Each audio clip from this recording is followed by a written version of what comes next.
Migration en Afrique du Nord, l'œuvre de l'OTAN et de son intervention en Libye, et la crise migratoire au Sahel et en Afrique du Nord-Est, l'œuvre de l'OTAN et de son intervention en Libye, a déclaré la présidente du Croissant-Rouge algérien, réagissant aux attaques des ONG à l'égard de son pays sur ce sujet, en réfutant toutes les allégations quant à des traitements arbitraires qu'Alger infligerait aux migrants. Le temps est venu pour se poser la question de fond, qui est responsable de cette tragédie et de ce drame humanitaire, a déclaré Saïda Benabiles, présidente du Croissant-Rouge algérien, réagissant aux dernières attaques des ONG à l'égard de l'Algérie concernant les migrants sahariens et subsahariens. Ces organisations avaient accusé Alger d'infliger des mauvais traitements à ces derniers.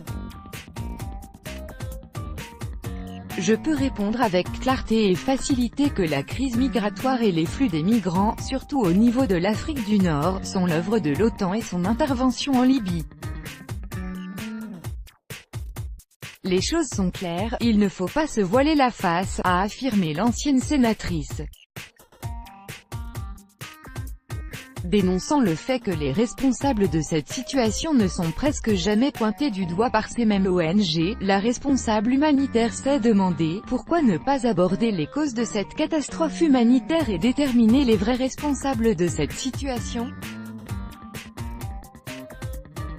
C'est pour cette raison que je dis que même en ce qui concerne les conséquences de ce drame humanitaire, ce sont ceux qui étaient derrière l'intervention en Libye qui assument l'entière responsabilité de la crise humanitaire et le drame que vivent les migrants subsahariens et autres nationalités, a-t-elle souligné. Pour la présidente du Croissant-Rouge algérien, ce que font ces organisations non gouvernementales relève de l'ingérence pure et simple. Les ONG sont connues, elles obéissent à des desseins. On est revenu à la même histoire de « qui tue qui » durant la période du terrorisme dans les années 90, a-t-elle précisé. Et de renchérir en dénonçant le décalage entre le discours et la pratique de ces organisations qui attaquent l'Algérie, et des pays qui les soutiennent. Ces ONG et les pays qui sont derrière n'ont jamais appliqué les conventions et les accords de l'Organisation des Nations Unies représentée par le Haut-Commissariat des réfugiés, HCR, a déclaré la responsable algérienne. Elle a aussi rappelé que le représentant de l'ONU, à travers l'instance du HCR, a appelé les grandes puissances à soutenir l'Algérie pour faire face à cette crise des migrants. C'est dire que l'Algérie est en train de subir des flux migratoires dont les grandes puissances ne font rien pour alléger le fardeau ni assumer les conséquences de leur intervention dans les pays où les populations connaissent un drame humanitaire qui les a menés à l'exode, a affirmé la présidente du Croissant-Rouge. Réagissant aux accusations que les ONG ont dernièrement portées à l'adresse de l'Algérie, Saïda Benabiles est catégorique. Je dis et je le redis, il n'y a jamais eu des expulsions arbitraires de migrants subsahariens par l'Algérie. Bien au contraire, il y a une intégration de ces migrants, surtout à Tamanrasset où ils bénéficient des soins et de la prise en charge sur le plan du séjour et de la nourriture, a-t-elle renchéri. En conclusion, expliquant la politique de l'Algérie dans la gestion de la crise migratoire, la responsable a relevé que « la question des migrants est devenue une question de sécurité nationale pour les autorités algériennes ». Suggérant de ne pas prendre les choses à la légère, elle a expliqué que « il y a des réseaux criminels qui activent dans le trafic des enfants et des femmes et aussi, ils font partie des réseaux relevant du crime organisé et du terrorisme international ». Donc, la question ne relève nullement d'un traitement arbitraire, a-t-elle conclu. En réponse à l'enquête de Associated Press, un reportage réalisé par Associated Press, et diffusé par la chaîne qatari Al Jazeera le 25 juin, a fait état de mauvais traitements que l'Algérie inflige aux migrants sahariens et subsahariens, qui essaient de traverser son territoire pour se rendre en Europe. Durant les 14 mois écoulés, l'Algérie a abandonné plus de 13 000 migrants dans le désert du Sahara.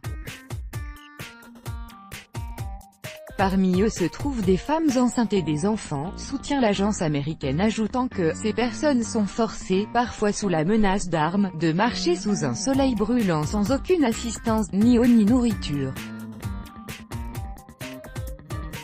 Selon cette même source, citant des témoignages, plusieurs personnes sont mortes alors que d'autres ont disparu durant cette traversée du désert.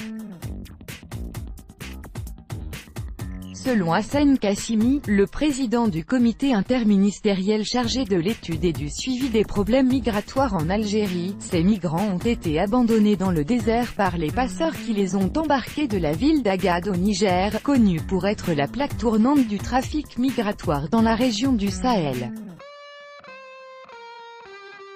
Par ce reportage, l'agence américaine a pour objectif de servir l'intérêt de certaines parties qui veulent installer le désordre et le chaos, a affirmé le responsable algérien devant la presse, lors d'une visite, le 27 juin, au centre d'accueil des migrants de la ville de Zeralda. S'ils veulent nous imposer une plateforme migratoire sur le sol algérien, cela ne passera pas, a-t-il indiqué, en soulignant que 52 000 migrants subsahariens ont été secourus par l'Algérie, qui a dépensé, depuis 2015, la somme de 12 millions d'euros pour leur prise en charge dans tous les domaines. L'Algérie n'acceptera en aucun cas que des camps de rétention de clandestins soient ouverts sur son territoire au profit de l'Europe, a déclaré, le 27 juin, le ministre algérien des Affaires étrangères, Abdelkader Messael, dans un entretien accordé à RFI. Nous l'avons dit, il est exclu que l'Algérie ouvre une quelconque zone de rétention.